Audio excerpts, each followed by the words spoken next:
முறையில் விசுவாச பிரமாணம் எடுத்துக்கொண்ட போது அவருக்கு பதவி பிரமாணம் செய்து வைத்தவர் யார்? அதுக்கு ஆன்சர் பாத்தீங்கன்னா பதில் கவர்னர் ஜெனரல் மவுண்ட் பேட்டன். இவர் தான் அந்த பதவி பிரமாணம் செய்து வச்சார். சரிங்களா? இது இரண்டாவதாக 1947ஆம் ஆண்டு டெல்லி செங்கோட்டையில் ஜவஹர்லால் நேரு அவர்கள் தேசிய கொடியை ஏற்றிய போது அப்போது சுமார் எத்தனை லட்சம் பேர் கலந்து கொண்டனர்? பதில் 2.5 லட்சம் பேர். இந்த கேள்வி எப்பயாவது கேட்டாங்கன்னு வச்சுக்கோங்களேன், அந்த நேரத்துல தேசிய கொடி ஏற்றின போது எவ்வளவு பேர்லாம் கலந்துக்கினாங்க சுமார் அப்படின்னு கேட்டாங்கன்னா 2.5 லட்சம் பேர் நீங்க சொல்லணும் பதில். ஓகே. பிரிட்டிஷ் ராணுவத்தின் முதல் குழு இந்தியாவை விட்டு எப்போது வெளியேறியது? 1947ஆம் ஆண்டு ஆகஸ்ட் 17ஆம் தேதி. இதுதான் சரியான விடை.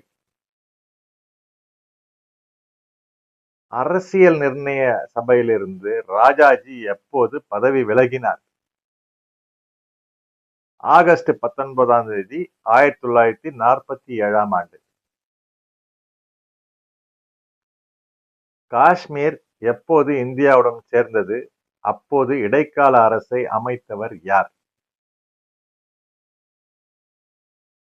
அக்டோபர் 27ஆம் தேதி 1947ஆம் ஆண்டு ஷேக் அப்துல்லா இடைக்கால அரசை அமைத்தார். சரியான பதில். சுதந்திர இந்தியாவின் சட்டசபை முதல் கூட்டம் எப்போது நடந்தது? நவம்பர் 17ஆம் தேதி 1947ஆம் ஆண்டு. இலங்கை எப்போது சுதந்திரம் நாடானது? பிப்ரவரி 3ஆம் தேதி 1948ஆம் ஆண்டு.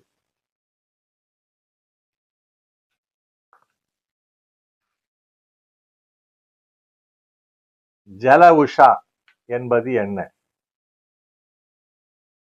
முதலில் பயணம் செய்த கப்பல். இந்திய கப்பல். முதலில் பயணம் செய்த இந்திய கப்பல். முதல் இந்திய கப்பல் ஜல உஷா திக்விஜயம் ஆரம்பம் எப்போது? மார்ச் 14ஆம் தேதி 1948ஆம் ஆண்டு. முதல் இந்திய கப்பலை